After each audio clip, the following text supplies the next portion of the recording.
The morning sun filtered softly through the tall windows of the Winslow and Hart corporate headquarters, casting long golden slants across the polished marble floor. The building itself seemed to breathe prestige, its quiet halls lined with abstract art, the subtle scent of expensive coffee drifting from the executive lounge, and the clipped, efficient footsteps of people who had long ago learned to walk like they owned time. Into this world stepped Ashley Rain. She paused briefly in the lobby, taking in the grandeur without awe or intimidation. Dressed in a pale sand-colored blouse tucked into a modest navy skirt that brushed just below her knees, she looked more like a thoughtful librarian than someone applying to advise one of the most powerful financial strategy firms in the country. Her soft chestnut hair was braided and pinned neatly behind her head, her makeup nearly invisible. In her left hand, she held a leather folder worn but well kept, and in her right, a thermos that looked borrowed from another life. She stood out in the most inconspicuous way possible. At the reception desk, an older woman with immaculately curled gray hair and wire-rimmed glasses glanced up. She was reading from a printed schedule and barely looked at Ashley before asking, "You're with facilities?" Ashley blinked, lips parting slightly, unsure whether to correct her. But before she could answer, the woman motioned vaguely down the hallway. "There's a bit of a mess in conference room B. Coffee cups from the morning meeting. Could you take care of it quickly before the 10 a.m. session?" There was no malice in her tone, just assumption. Quiet, confident assumption, born of decades of reading people like files. Ashley could have spoken up. She could have announced her name, her credentials, the time of her appointment. But instead, she gave a small, polite smile and nodded. "Of course," she said softly. As she walked toward the corridor with measured steps, the faint echo of her flats on the floor sounded almost like punctuation. No one noticed her pass the row of glass-walled offices. No one stopped her to ask why someone with eyes that observant, posture that poised, and hands that calm was carrying a rag instead of a resume. Not yet. The kitchen adjoining Conference Room B was a narrow, utilitarian space, tucked behind a door that bore no signage. Just a faint smear of fingerprints and the weary creak of its hinges as Ashley pushed it open. Inside, the scent of burnt espresso and sugary creamer lingered in the air like a memory no one wanted to claim. Half a dozen used coffee mugs lined the counter in a disordered row, some with lipstick marks still visible on their rims. Nearby, a tray of untouched danishes sat beside a stack of half-filled paper plates, their corners beginning to curl. The silence here was different, thicker, heavier, as if the room itself knew it was rarely granted a second glance. Ashley moved without hesitation. She set her folder on a shelf above the sink and rolled up her sleeves. The tap sputtered once before a stream of lukewarm water surged forward. Methodically, without expression or hurry, she began washing each cup. Her motions were precise and unflinching, as though this, too, was part of the assessment. In the thin silver reflection of the faucet, her face remained calm, but her eyes carried the stillness of someone deeply aware of every sound outside the room. And there were sounds. Voices. Laughter. The hollow clink of high heels against polished tile. In the adjacent conference room, just beyond the door she had entered through, a group of candidates was gathering. From the muffled cadence of their conversation, it was clear they already knew one another, or at least knew how to perform like they did. Names were exchanged like currency. Mitchell, McKinsey, 2 years. Wharton, MBA, class of 19. I consulted on the Karstens merger. Confidence, loud and lacquered, filled the air. Someone mentioned emotional intelligence, but with a smirk that made the phrase sound ornamental. Ashley listened in silence, her hands never pausing. Then came a different voice, sharper, more authoritative, female. Where is the facilitator from the foundation board? They said she'd arrive before the joint session. A younger assistant's voice replied uncertainly. I think she's not here yet, ma'am. The only other person I've seen is someone cleaning in the kitchen. The woman scoffed. Let's hope that's not her. We've had enough of the whole social empathy circus. We need someone who actually understands enterprise logic, not a self-care guru. There was laughter, the dry kind, carefully measured so it wouldn't wrinkle anyone's shirt. Another voice chimed in, male, warm, casual. You know how it is. These nonprofits love sending young idealists. I just hope she doesn't start the meeting with a breathing exercise or talk about childhood trauma. I didn't come here to cry. I came to fix the bottom line. Ashley rinsed the last cup in silence and set it gently on the drying rack. She took a towel, dried her hands, and glanced at the clock mounted above the sink. 9:52. She stood still for a moment longer than necessary, her fingers resting lightly against the rim of the sink, as if anchoring herself to something older than the room, older than the company, perhaps older than the performance of confidence itself. When she opened the door and stepped back into the hallway, she did so without theatrics. Her walk was neither quick nor slow, but deliberate. She returned to the reception desk, where the same woman from before was now on a phone call, her manicured finger twirling the cord absent-mindedly. When she caught sight of Ashley approaching, her brows furrowed, and she placed her hand over the receiver. "I thought you were still in the back," she said, slightly annoyed. "Did you clean up?" Ashley nodded once, calm and collected. "Yes, and I'd like to confirm my appointment. Ashley Rain. I'm here for the 10 a.m. session with the Strategic Review Panel." The silence that followed was brief but absolute. The receptionist blinked once, clearly recalibrating. Her eyes flicked to the folder in Ashley's hand, then back to her face.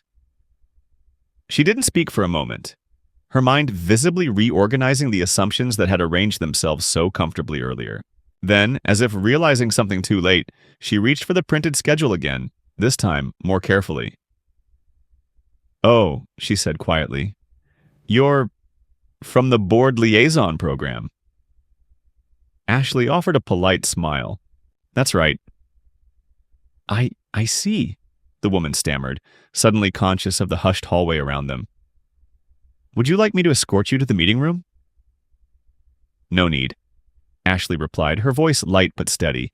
"I know the way." She turned and walked toward the conference room, the one where her name was already written on the printed itinerary, though no one had thought to look closely enough to find it. Behind her, the receptionist returned slowly to her chair, folding the schedule in half without meeting anyone's eyes. In the quiet space between assumptions and recognition, something fundamental had shifted, and it was only beginning. The conference room was already nearly full by the time Ashley pushed the door open, though no one inside paid her any particular attention. Conversations continued without pause, peppered with technical jargon and polished buzzwords that felt like badges being worn on invisible lapels. At the head of the table sat a sharply dressed man in his early 40s, broad-shouldered with salt and pepper hair combed into a careful side part. His nameplate read, Thomas Leclerc, Partner. He was checking his watch and tapping a pen lightly against a leather-bound notebook, the kind designed more for image than content. At the far end, a young woman in a slate-gray suit, one of the junior strategists, was preparing a flip chart, smoothing each page with precise, over-controlled movements. The others sat in tight clumps of conversation, forming silent alliances based on alma maters and consulting pedigrees. Ashley entered without a word, closing the door gently behind her. She moved to the seat reserved near the middle of the table, not too close to the head, not too far from the screen, and placed her folder neatly in front of her. The seat had a printed name card, barely visible beneath a packet of onboarding materials. She adjusted it quietly, then began pulling out a notepad and pen. As she did so, a voice to her left interrupted. "Sorry," said a tall man with a chiseled jaw and a voice trained for boardrooms. "That seat is for Ms. Rain." Ashley turned her head toward him, her expression calm. "I am Ms. Rain?" He gave a brief, uncomfortable laugh, followed by a raised eyebrow, then looked around as if to find support from someone else. "Oh, I just assumed—" "Sorry." He looked away quickly, shifting in his seat, visibly unsettled not by the realization but by the subtle exposure of his assumption. Two other candidates, one of whom had earlier joked about breathing exercises, exchanged a glance. Their smiles were not unkind, but they carried the unmistakable flavor of doubt disguised as amusement. A few seconds later, the door opened again, and a staff assistant entered, holding a tray of sparkling water bottles. She paused when she saw Ashley seated at the table, hesitated just long enough for it to be noticed, then placed the bottles around the table, deliberately skipping Ashley's spot. One of the other participants, a woman in a navy blue blazer with the rigid posture of a former military cadet, leaned slightly forward and pushed one of her own bottles toward Ashley. "Here," she said with a shrug. "I guess you passed the interview faster than the rest of us." Ashley accepted the bottle with a soft "thank you," but made no move to explain herself further. She sensed that any defense would only draw the wrong kind of curiosity, the kind that hungers not for understanding, but for classification. Her silence was not passive. It was intentional. At the front of the room, Thomas finally stood, cleared his throat, and addressed the group. "Thank you all for being here on time. We'll be starting with a team-based diagnostic exercise to assess your strategic approaches, followed by an informal debrief with members of the leadership team. Some of you may already know that we'll also be joined by an outside advisor brought in through the Winslow Foundation's Board Development Initiative. She'll be observing, not participating. So, don't worry, you're not being scored." He glanced around the room as if to spot the unfamiliar face. "Ashley Rain?" he asked, brows knitting slightly as his eyes finally landed on her. The name felt disconnected from the image he had formed in his mind. "Yes," she said simply, meeting his gaze. He blinked, then nodded with a practiced recovery. "Great, welcome. Please feel free to observe. We'll start with a case simulation based on a hypothetical merger scenario between two mid-size firms, each with distinct cultural and operational identities. Your challenge is to recommend an integration roadmap that balances efficiency and people management. You have 45 minutes. As he handed out briefing folders, one of the candidates leaned toward Ashley and whispered, "So you're what, like a governance observer? Or just here to take notes?" Ashley turned to him, her expression unreadable. "I'm here to listen." Her tone wasn't defensive, nor was it dismissive. It was simply honest. And that, more than anything, disarmed the smug curiosity of the man beside her. He leaned back slightly, unsure how to respond, and instead opened his own folder, retreating behind charts and graphs like a man ducking into a trench. The group broke into teams. Ashley remained in her seat, making occasional notes in a small journal, but never speaking unless spoken to. Her eyes moved attentively from person to person, watching how quickly leadership was assumed, how easily some voices dominated, how others were quickly dismissed. One young woman from Toronto had suggested mapping stakeholder influence before proposing workflows. A sound idea that was met with immediate derailment by a louder colleague who preferred a clean-sheet operational triage. Ashley made a brief marks in her journal. As the minutes passed, Ashley noticed subtle cracks beginning to show. The group of confident candidates, so polished on the surface, were already revealing their blind spots. A tendency to equate clarity with volume, decisiveness with impatience, logic with detachment. No one asked the assistant what had gone wrong in the hypothetical merger. No one questioned how the employees in either company had reacted. They were building bridges without asking who had burned the last one. Ashley quietly reached into her folder and removed a single sheet of paper. On it, she had drawn a circular framework. 6 domains of organizational trauma, each feeding into patterns of resistance and regression during integration. At the bottom, in neat cursive, was written, "Systems fail not because of poor design, but because of ignored humanity." She didn't show it to anyone. She simply laid it beside her notes and waited. And soon someone would ask, not out of politeness, but because the room, despite its armor of credentials, was already starting to feel imbalanced. Not chaotic, not dysfunctional, just incomplete. Like a machine missing a rhythm it didn't know it needed. And Ashley, silent still, had already found that rhythm. The room had become noticeably quieter, though not due to any sense of completion or clarity. The conversation had merely frayed, unwinding from the tense, clipped exchanges of the earlier simulation into something more hesitant, almost fragmented. Ideas that had initially come with certainty were now being repeated, rephrased, challenged, and then abandoned mid-sentence. The hypothetical merger scenario, once approached with the detached confidence of case study veterans, was beginning to expose something rawer, uncertainty disguised as structure, and fatigue barely contained behind professional posture. Ashley remained in her seat, watching carefully as the energy in the room shifted not dramatically, but with the slow, unmistakable drift of a tide pulling out to sea. One of the candidates, a man with a polished accent and aggressively folded pocket square, leaned back in his chair with visible frustration. "It's just not realistic," he muttered, glancing around the room as if daring someone to contradict him. "You can't hold stakeholder sentiment above strategic speed. We're not here to run therapy groups. Either the integration works on paper, or it doesn't work at all." His comment fell into the room like a stone dropped into shallow water, not loud but enough to disrupt the surface. The woman from Toronto, who had earlier tried to raise the point about culture mapping, opened her mouth to respond but closed it again, her knuckles whitening slightly as she held her pen. Another participant, the former cadet in the Navy blazer, cleared her throat and said more diplomatically, "We're supposed to be balancing both efficiency and people management. Ignoring one side just to push timelines will collapse morale." "But morale isn't a deliverable," he snapped back, his tone curt now. "No one puts it in a pitch deck." Ashley slowly turned a page in her notebook. She didn't look up, didn't comment, but the quiet sound of that single page turning seemed louder than the argument unfolding. It was then that Thomas, who had been half listening while jotting notes, looked up and spoke. "Ashley," he said suddenly, catching everyone off guard. His voice wasn't aggressive, more curious than commanding. "You've been very quiet. Do you have any observations? Anything from your side that might inform what we're missing?" Ashley paused for only a moment before answering, her voice low but clear. "You've modeled a system," she said.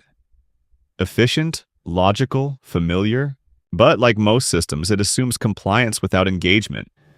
You've used the language of integration without ever discussing reconciliation." There was a pause. No one interrupted her, perhaps because they didn't quite know where she was going, or because something in her tone made interruption feel inappropriate. She continued, "In your proposed roadmap, every element is clean. Transitions are labeled, contingencies are mapped. But no one has spoken about fear. No one has questioned how people grieve when their work identity collapses under new leadership. You've left out resistance not because you believe it won't happen, but because you don't want to admit that logic won't protect you from it." The man with the pocket square chuckled under his breath. "And what exactly would you propose instead? Meditation circles?" Ashley didn't flinch. "I'd propose listening to silence. You're not hearing what isn't being said. You're not tracking emotional residue. This isn't about replacing spreadsheets with empathy. It's about realizing that what's invisible still drives outcomes." Thomas raised an eyebrow, interested now. "What do you mean by emotional residue?"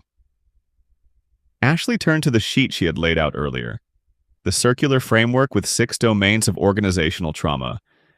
Without standing, she gently slid it to the center of the table. A few people leaned in.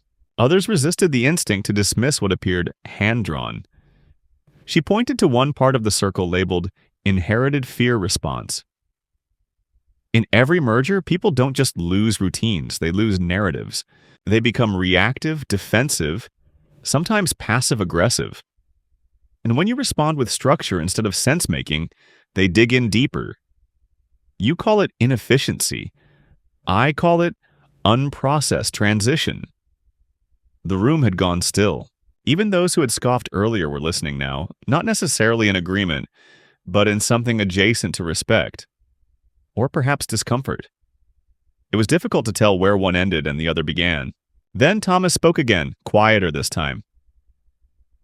"But how do you quantify that? In our world, things have to be measured." Ashley offered a small, almost tired smile. "Then measure turnover. Measure engagement drops. Measure how many leaders exit 6 months after implementation. Culture doesn't disappear when you ignore it.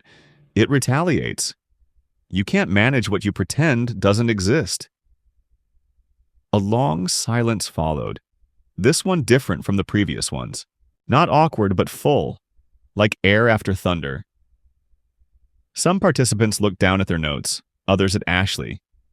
No one spoke. Ashley leaned back slightly, her voice softening. "You asked me to observe. That's what I've done. You built an elegant bridge between 2 sides of a river. You just forgot to check if anyone was willing to cross it." No applause followed. No grand statement of recognition. But in that moment, the dynamic in the room shifted almost imperceptibly. For the first time, Ashley was no longer being watched with skepticism or confusion. She was being watched with attention, the kind that doesn't seek to categorize or control, just to understand. The room slowly exhaled after Ashley's words, though no one quite knew how to resume where they had left off. The shift had been subtle, like the faint lowering of a thermostat. A degree of discomfort had been introduced, and now everyone was recalibrating in silence. Thomas, who had leaned forward during Ashley's explanation, now reclined slightly as though digesting something unexpectedly personal. Others stared at their papers, pens frozen in midair, while a few pretended to check something on their tablets, a practiced gesture to avoid eye contact. But it was clear that the tenor of the room had changed, not from agreement or revelation, but from exposure. Ashley had named something they had all felt, but none dared to articulate. That beneath their confidence and data, they were working in a vacuum of connection. When the session formally ended 20 minutes later, the candidates were asked to step outside for a brief break before the next segment. The room emptied with a faint air of awkwardness. No chatter, no easy laughter, just the soft shuffle of papers and polite nods. Ashley remained seated, rearranging her notes, calmly stacking her papers with the same composure she'd had from the beginning. She didn't look around. She didn't need to. She had already seen what she came to see. She had just finished closing her folder when the side door opened, and a figure stepped into the room with the quiet authority of someone not used to announcing their presence. He was in his early 70s, tall, silver-haired, dressed in a conservative charcoal suit, the kind that whispered generational wealth and long-held power. His name, though unspoken, hung over the company like a cathedral bell. Everett Winslow, founder, retired CEO, and namesake of the building itself. He moved with deliberate calm, scanning the room until his eyes landed on Ashley. A slow, almost imperceptible smile touched the corners of his mouth. Ashley stood without hesitation, though she did not rush to greet him. He approached her with the unhurried grace of someone who had nothing to prove, his gaze steady, kind, but not indulgent. When he spoke, his voice was warm and low, but laced with the subtle authority of someone whose words were rarely interrupted. "I thought it might be you," he said simply. Ashley nodded once, respectfully. "It's good to see you again, Mr. Winslow." He studied her for a moment, taking in the calm in her expression, the quiet in her posture. "I didn't think you'd actually come," he added, not with judgment, but something closer to wonder. "I almost didn't," she admitted, her voice soft. "But then I remembered what you said to me the last time we met." He nodded slowly. "That silence is the first language of change?" Ashley smiled faintly. "That people forget who listens longest." Winslow chuckled gently, the sound dry and thoughtful. "That does sound like me." He gestured to the table. "And how did they receive you?" Ashley didn't answer right away. She glanced around the now empty room, then met his gaze again. They were gracious in their certainty, and surprised by their own discomfort. Winslow gave a thoughtful hum, then stepped closer, lowering his voice slightly. "You know, the board thought we were making a mistake, bringing in someone so unconventional.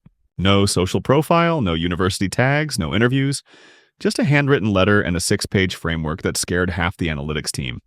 Ashley tilted her head slightly, her tone still gentle. It wasn't meant to scare them. "I know," he said. "That's why I approved it."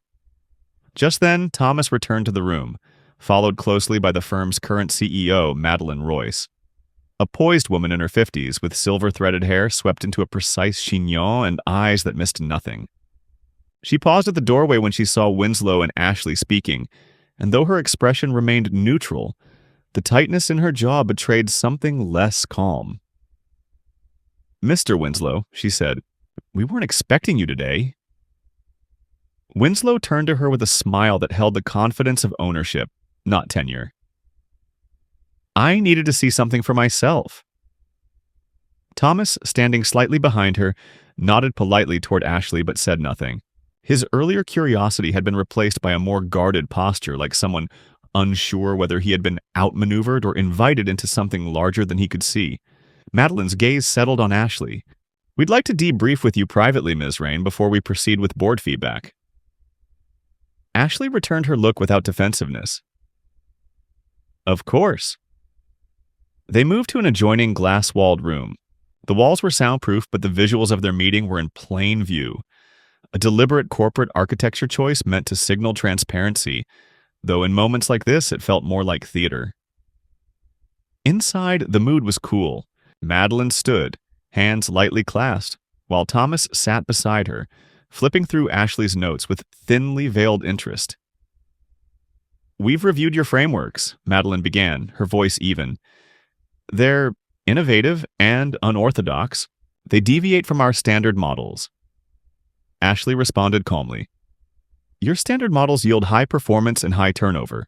My framework measures what your models discard: retention of trust, the longevity of emotional capital, post-transition resilience."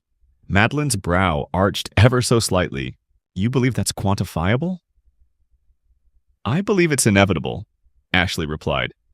"You can choose to measure it now or pay for it later." Thomas looked up then, a flicker of challenge in his voice. "And you think you're the right person to lead that kind of transformation? You've been here half a day." Ashley met his eyes with serene composure. "I've been watching this company for 7 years. From the outside, from the periphery, from the stories told by people who left. Sometimes what you see without access is clearer than what you miss when you're at the center." There was a long silence. Then Madeline, never breaking eye contact, said quietly, "You speak like someone who doesn't need our approval."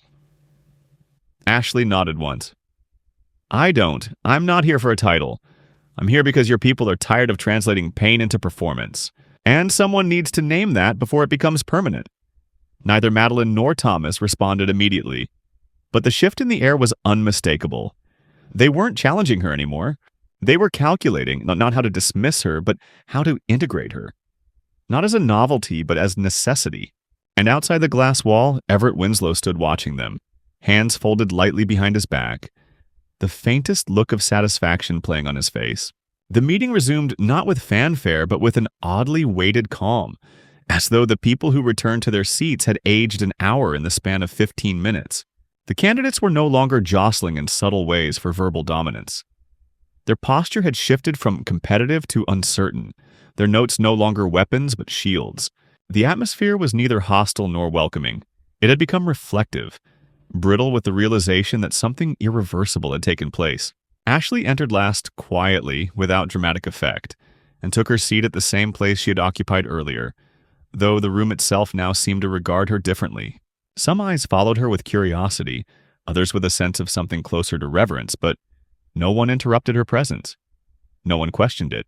At the head of the table now stood Madeline Royce, her usual restraint still intact. But her gaze carried the subtle awareness of someone who knew the floor beneath her had shifted. She didn't speak immediately. Instead, she let the silence hang just long enough to command attention without effort. Then she turned toward Ashley, who sat still, composed, her hands folded neatly atop her folder.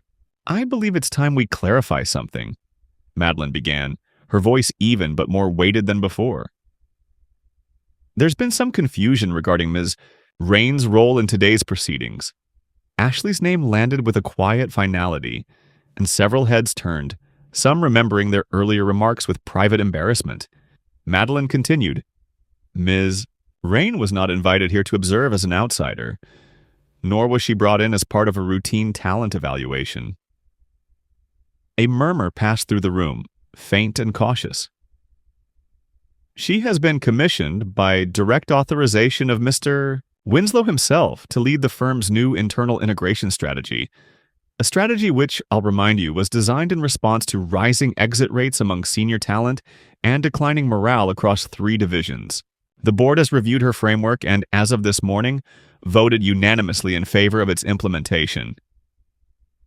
The words were spoken with the clarity of a final verdict. For a breathless moment, no one moved. Ashley remained still, her expression unchanged, not triumphant nor humble, but calm, as though this moment had been known to her long before it reached anyone else. Madeline turned now to the candidates seated around the table. "This program was never just an exercise, it was a test of observation. Yours. A mirror. Ms. Rain's presence here was not to be explained, but to be felt, and what each of you did with that presence was noted. Silence fell again, but this time it was filled with something like shame. A few people looked down. The man with the folded pocket square shifted uncomfortably in his chair. No one laughed. No one dared. Ashley finally spoke, her voice soft but clear enough to carry across the table. I wasn't interested in whether you knew who I was. I was interested in how you'd treat someone you assumed was no one. There it was. Not revenge, not righteousness, but truth, spoken plainly and without venom. And yet it landed with the weight of something far more powerful than anger. Her words hung in the air like a quiet judgment, one they had passed on themselves long before she had to say a word. Madeline gave a small nod, almost imperceptible, and turned toward the back of the room where a new document lay waiting. A contract, unsigned but real. She addressed Ashley directly this time, her voice measured. The board has offered you full authority to lead the initiative, with final decision-making power regarding restructuring teams and internal training. You are to report only to me and to Mr. Winslow. Do you accept? Ashley looked around the table once, not as a warning, but as a gesture of inclusion. Her eyes paused on each face, not judging, not asking, but reminding them that she had seen them clearly from the very beginning. I do, she said, her voice quiet but unshakable. And with that, the meeting was no longer about selection but surrender. Not defeat but release. The structure they had built around hierarchy had been gently dismantled, not by force but by presence. And Ashley, who had once been mistaken for the help, now sat not just at the table but at its center, because she had never needed to fight for the chair. She had only waited for the silence to speak. The building had not changed. The marble floor still gleamed with the same deliberate sheen. The glass walls still reflected the morning light in perfect geometry, and the voices in the hall still moved with the same clipped efficiency. But something in the air had shifted, subtle as breath and irreversible as a line once crossed. In the days that followed, Ashley's presence in the firm became a quiet fixture, not a disruption, but a realignment. Meetings that once opened with slide decks now began with a single shared moment of silence. Feedback sessions were no longer reserved for year's end, but were integrated into weekly rhythms. The candidates who had come expecting to impress and compete had been offered something else entirely. The opportunity to stay on, not as stars, but as students, if they chose to learn. Some accepted the offer with humility. Others left quietly. There were no firings, no public reckonings, only gentle departures and private realizations. The man with the pocket square, once so sure of his place, had approached Ashley days later with an unspoken apology in his eyes. She had simply nodded, nothing more. Forgiveness in her world was not an act. It was a posture. At the reception desk, the same older woman, Mrs. Heller, now greeted Ashley each morning not with scripted politeness, but with quiet deference, often standing when she entered the lobby. One morning, she placed a white porcelain cup beside Ashley's folder and whispered, "It's clean. I thought you might like tea." Ashley accepted it with a smile that said everything and asked for nothing. In the glass conference room where it had all begun, her name now adorned the door not as a title but as a presence. Just Ashley Rain, embossed in modest silver letters. No rank, no prefix. Just a name that everyone now said a little slower, a little softer. And beneath it all, as the firm carried on with its deadlines and targets and carefully measured futures, there lingered a quiet reminder that dignity doesn't speak loudly, but it always leaves an echo.